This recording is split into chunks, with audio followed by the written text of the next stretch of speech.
Price Lord. ஒரே ஒரு வசனத்தை கூட காண்பித்து கொடுக்கிறேன். யாக்கோபு 4வது அதிகாரம் 8வது வசனம். தேவனிடத்தில் சேருங்கள், அப்பொழுது அவர் உங்களிடத்தில் சேருவார். இன்னைக்கு ஆண்டவர் நம்மளை பார்த்து சொல்றாரு, மகனே மகளே நீங்க எல்லாரும் என் கிட்ட சேருங்கப்பான்னு சொல்றாரு.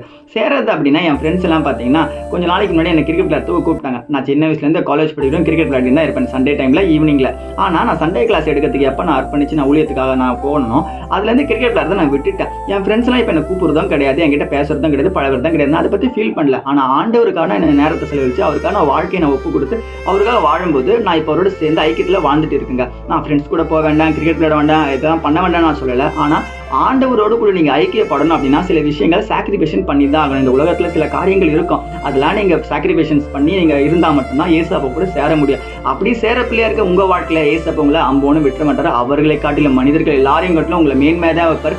யார் கண்கள் முன்பாக நீங்கள் வெட்கப்பட்டீங்களோ அவங்க முன்னாடி உங்களை தலை நிமிர்ந்து வாழ வச்சு ஆசீர்வாதமாக நடத்துவாருங்க. இன்னைக்கு கூட உங்கள் வாழ்க்கையில் ஏசப்பா சில ஊழியத்தை உங்களுக்கு கொடுத்துருப்பாரு. உங்களை உண்மை உள்ளவன் என்று தான் அந்த ஊழியத்தை கொடுத்தாரு. அது சின்ன ஊழியமாக இருக்கட்டும் இல்லை பெரிய ஊழியமாக இருக்கட்டும், ஆண்டவர் உங்களை உண்மை உள்ளவன் என்று தான் அந்த ஊழியத்தை கொடுத்தாரு. அது உண்மையாக செய்யுங்க. உங்களுக்கான உயர்வு உங்களை தேடி வந்துகிட்டு தாங்க இருக்காரு. ஆபிரகாம் உயர்த்தினார், தானியேலை உயர்த்தினார், ஈசாக்கு உயர்த்தினார். ஏன் உங்களையும் என்னையும் கண்டிப்பாக உயர்த்துவார். ஓடிக்கிட்டே இருங்க, விசுவாசத்தை விட்டுறாதீங்க. விசுவாசிக்கிறீங்கன்னா ஆமீன் போட்டுக்கோங்க. வசனங்களுக்கு ஃபாலோ பண்ணிக்கோங்க. God bless you. ஆமீன்.